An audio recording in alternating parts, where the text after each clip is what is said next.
Hello, and welcome back to Spin Cycle Live. I'm your host, Nathan Hale. Today, we have yet another great episode. Today is August 26th, 2025. It's going to be a short episode today. There was not all that much in the news cycle today that I personally found all that interesting. That needed to be brought to your attention as far as I'm concerned. So, yeah, I hope you're all having a great week so far. This is the first week of school for myself, as well as many people in this country. So I'm back in college yet again. I am a senior this year, so I will be graduating very, very soon. Cannot wait. I'm already dealing with all the hatred, all the Trump derangement syndrome from all the people at my school. But that's why I come on here and I give you the good news. I tell you what's so great, and we have a nice sane session, as I like to call it, with everyone out there in the audience today. So hope you all enjoy this. We are streaming Tuesdays and Thursdays, 6 p.m. Eastern time on X, Rumble, and YouTube, all those platforms. Make sure you're following on all of those, and share this with people you know. Let people know how great the show is. Let's go and get into our very first story of the day. So, people cannot let the whole Maryland man narrative go, right? This is Kilmar Obrego Garcia, and the left really just grabbed right onto him earlier this year when Trump started doing all of these deportations across the country, and they've not been able to keep his name out of their mouth. So as Immigration Customs Enforcement made good on a promise to detain and then deport Salvadoran national Kilmar Obrego Garcia, CNN still couldn't let go of the Maryland man narrative with which legacy media outlets have flooded the airways since his story first made the evening news. According to the Department of Homeland Security, the Trump administration is asking that Obrego Garcia be deported to Uganda, but his attorneys have already filed a new lawsuit asking that he be kept in the United States. Will they contest that order? CNN reported on the latest turn of events, but could not let go of the Maryland man narrative. Obrego Garcia, the Maryland man who was unlawfully deported to El Salvador earlier this year, was taken into custody by U.S. Immigration and Customs Enforcement after turning himself into a facility in Baltimore. So Kristi Noem tweeted, today ICE law enforcement arrested Kilmar Obrego Garcia and are processing him for deportation. President Trump is not going to allow this illegal alien, who is an MS-13 gang member, human trafficker, serial domestic abuser, and child predator, to terrorize American citizens any longer. So several shared video footage of a press conference where Obrego Garcia pleaded with the public for support as he fights the deportation order, and most pointed out the fact that he gave his remarks in Spanish, arguing that a person who was truly from Maryland might have done so in English. So, Obrego Garcia, a suspected MS-13 gang member and human trafficker, was initially deported to a Salvadorian prison, but was brought back to the United States thanks in large part to the elected Democrats who went to the mat on his behalf and the media outlets and helped to paint him as an unwitting victim in what they suggested was President Donald Trump's plan to deport as many people as possible. Y'all cannot keep this guy's name out of your mouths. I cannot get over how in love the Democrats are with literal criminals in the United States. Like, they're literally obsessed with them. That's kind of honestly the narrative of today's episode, frankly, is how in love the left is with criminals in this country. I used to think that we could come together and say, if someone breaks our laws, they should be held accountable for their actions. But then it turned into, yes, but only if it fits our narrative, right? They should be held accountable to their actions, but only if it fits our narrative, right? This man broke our laws. He came into our country. He's terrorized people in the United States. But no. Nothing should come of him because it doesn't fit our narrative. Because we love the illegal aliens streaming over our border. But if Donald Trump commits a crime, 100 years in jail. 100 years in jail. Send him packing, right? Even the smallest, most minuscule crime, right? We've covered on this show exactly what those crimes were. But no, that's okay because that fits their narrative, right? If Donald Trump keeps classified documents at his house, 100 years in jail. But when Joe Biden is found doing the exact same thing, silence. No, it doesn't fit our narrative because he's our president, Joe Biden is. And we can't look badly on him because he's a Democrat. Only if it's a Republican, only if it's Donald Trump. When will the madness end? Stop the madness. Crazy. Send him packing. Get this dirtbag out of our country. See ya. All right. So Trump due direct prosecution of flag burners. The Daily Signal.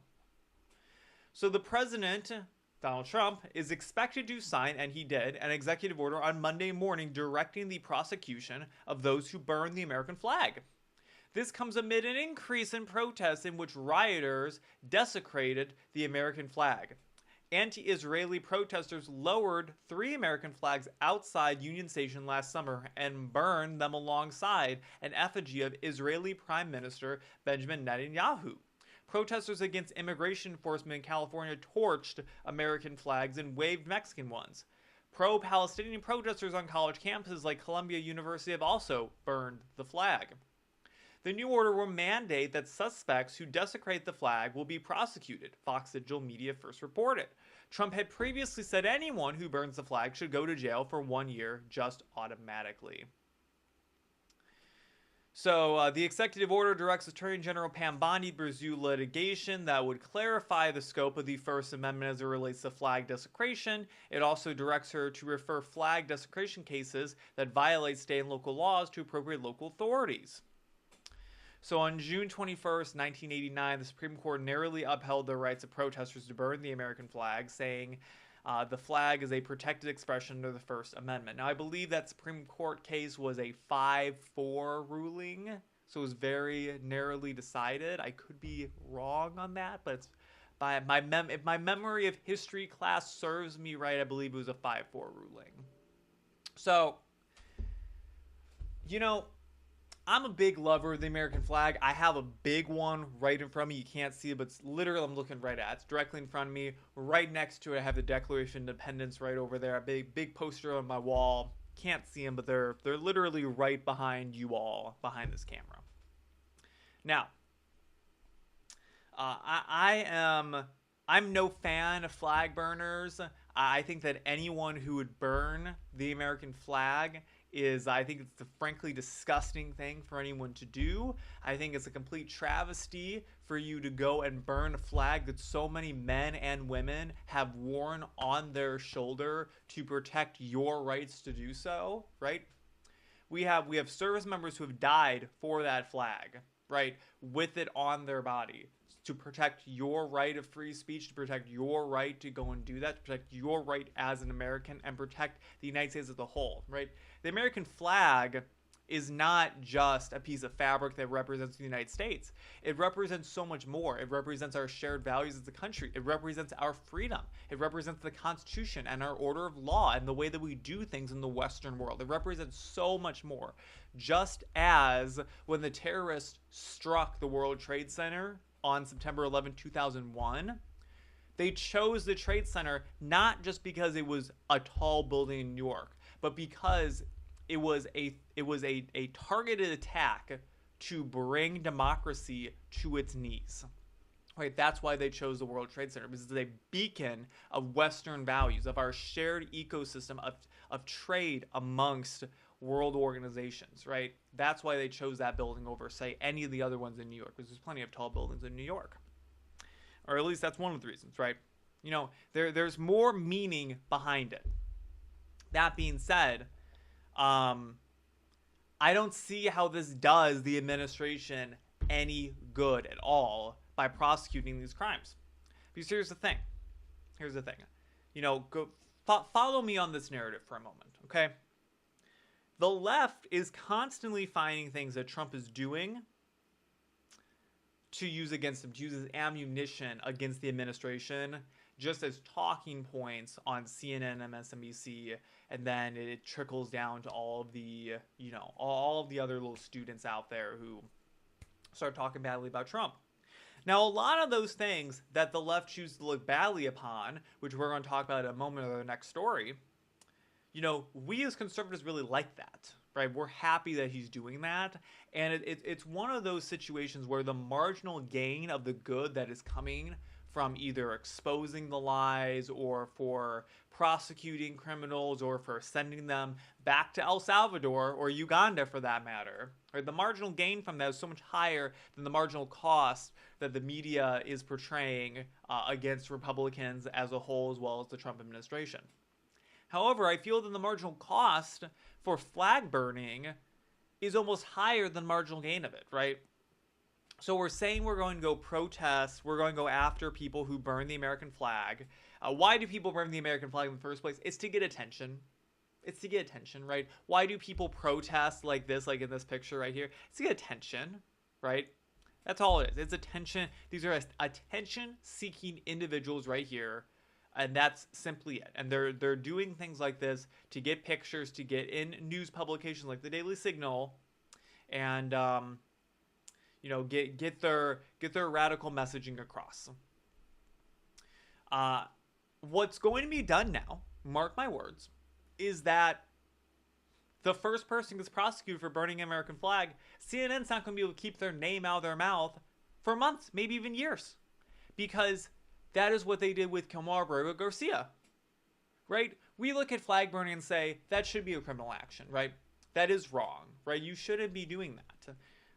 But the extent is that now all of a sudden we're going to be vilified in the media for saying, "Oh, you're a Republican. You're standing up for you're standing up for prosecuting people for flag burning. You're standing up for the Trump administration going after people's First Amendment right to protest."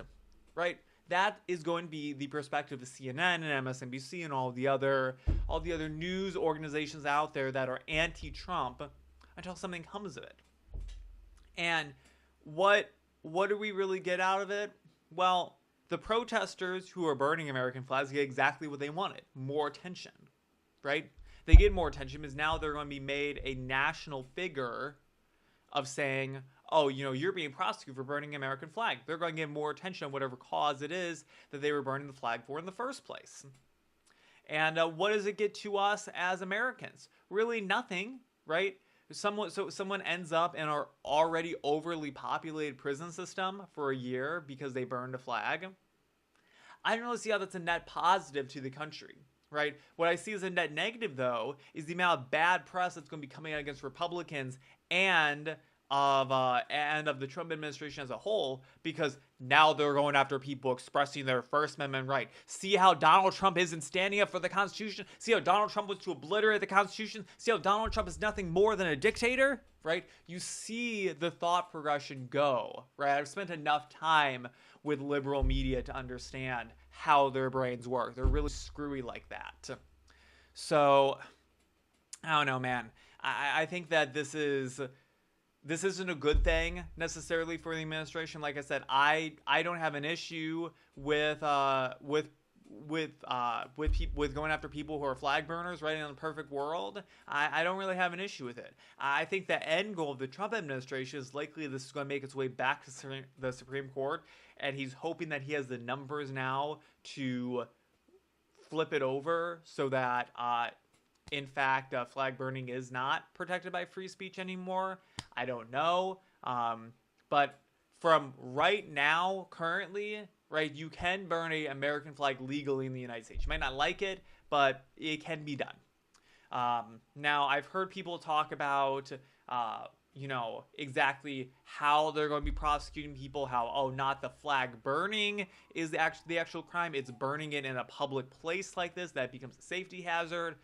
It's a whole thing like that. I've heard people saying that is possibly what's being done with that. I'm not here to necessarily say what is and is not true that's coming out of going after people who are burning flags. I'm simply saying, look at how it's going to be portrayed by the media now because of this, And look at what they're going to say to Donald Trump. It doesn't matter if you're not actually prosecuting people for burning the flag. We're prosecuting them for burning an object in a public place like this. That's not, the media doesn't care about that, right? The public opinion does not care about that. And it's just yet another negative that people are going to be going after the Trump administration for. So, I don't know. I'm interested to hear what you have to say. I made a post about it on Twitter not too long ago. But tweet at me. Let me know what you think about flag burning in the United States, if it should be illegal, if it shouldn't be illegal. And with that, let's go and get into our last story. So we talked about just a moment ago how, the Democrats, they love defending criminals. They love standing up for criminals. They love protecting their criminals. I don't know what it is about criminals that Democrats love so much, right? Even with the flag burning case, right? People love defending these people as criminals, right? They love defending flag burners, right? They love defending criminals. So we're into Illinois with this sleazebag governor, J.B. Pritzker. So do not come to Chicago. Pritzker fires back at Trump's threats to deploy National Guard. So Illinois Democrat Governor J.B. Pritzker hit back at President Donald Trump on Monday as the president considers deploying the National Guard to Chicago. Trump said in the Oval Office that he would like to work with Democrat governors and mayors to deploy the National Guard to major cities to address violent crime. Pritzker responded to Trump's comments during a press conference with local and state Democrat leaders, saying that Trump and the National Guard are neither wanted nor needed here. Quote, if this was really about fighting crime or making the streets safe, what possible justification could the White House have for planning such an exceptional action without any conversations or consultations with the governor, the mayor, or the police? Pritzker asked. Let me answer that question. This is not about fighting crime. This is about Donald Trump searching for any justification to deploy the military in a blue city and a blue state to try and intimidate his political rivals. While Trump has not officially taken any step towards deploying the National Guard or federal law enforcement agents to Chicago, he said last week that the Windy City would be next after he ordered the National Guard and federal agents to address violent crime in the nation's capital. On Monday, the president continued to call for the National Guard deployment in Chicago, adding that he would prefer the Democrat leaders ask him to send in the troops. Among U.S. cities with more than 1 million residents, which there's only a few of them, Chicago has faced the highest murder rate for 7 straight years, according to data put together by the Rochester Institute of Technology and cited by the White House. In 2024, Chicago had a homicide rate of 21.7 per 100,000 people. Chicago's murder rate was 3 times higher than that of Los Angeles, and more than 5 times higher than New York's. The Trump administration is also reportedly considering sending in the National Guard to address violent crime in Los Angeles and New York City. Yeah, crime's out of hand in Chicago, guys. It is. Is it the top city in the country for crime overall? Not necessarily, but we just read the report of what their murder rate is right now. They're one of the highest for cities over 1 million residents. So just as like DC was not the most dangerous city in the country either, it seems like DC is doing pretty good, right? They haven't had any murders in the past week. We're going to see how long that lasts for in the long run. But if it ends up working out, the experiment would have worked. And to go to J.B. Pritzker's point about not asking, not corresponding with the Chicago police force or the mayor or anything, you honestly think that they would have worked with the president? They're all Democrats. They hate Trump. Do you honestly think that they would have worked with the president? No, because the perspective of the Democrats has been stand against whatever Trump has to say whenever it happens, no matter what. Simple as that. If you want to be a Democrat, you just always have to do whatever Trump says. Whatever Trump says, you have to be the opposite of. If Trump hates criminals, you gotta love criminals. If Trump hates crime, you gotta love crime in your city. And to that matter, what has Chicago or the mayor of Chicago done? What has the mayor of Chicago or the Chicago police force done to make sure that Chicago is a safe place? What have they done? I really couldn't tell you. I've spent a lot of time in Chicago. I have family who lives in Chicago. I used to be an Illinois resident, for that matter. And yet, I've seen nothing but destruction over the years happen to a once great city that was Chicago. What's happened to it? Democrats happened. That's what happened, right? Democrats have taken the perspective that these communities have been over-policed, so we need to leave them alone, right? In fact, these communities have been vastly under-policed. To say that Trump is using the National Guard to intimidate his political rivals, I think is completely laughable, right? Some National Guard troops standing on a street corner are intimidating no one other than criminals. Now, if we were sending tanks down Michigan Avenue and enforcing curfews and moving people along on streets and everything, and it looked like a dystopian film, honestly, you know it when you see it, then I'd say, yeah, you are intimidating people. Nobody feels intimidated in D.C. other than the criminals, right? And the people who did feel intimidated in D.C. before the Trump administration were regular citizens who were being harassed by criminals in that city. But let me know what you think. I hope that you enjoyed this episode. That's all I have. I had 3 stories today. Honestly, it was a slow news cycle. So I hope you enjoyed today's episode of Spin Cycle Live. We'll be back here on Thursday with yet another episode. Same time, same place. Once again, hope you enjoyed it. We'll be back with another episode very, very soon. Make sure to follow me on X, Instagram, YouTube, TikTok, Rumble. I got a Substack. It's linked in the description down below. It's linked in my X bio. But follow me on all those different platforms and retweet the show to your audience. Let people know how great it is. Tweet at me. Let me know how much you like the show. And with that, I've been Nathan Hale. This has been Spin Cycle Live. We'll see you back here on Thursday. Peace out.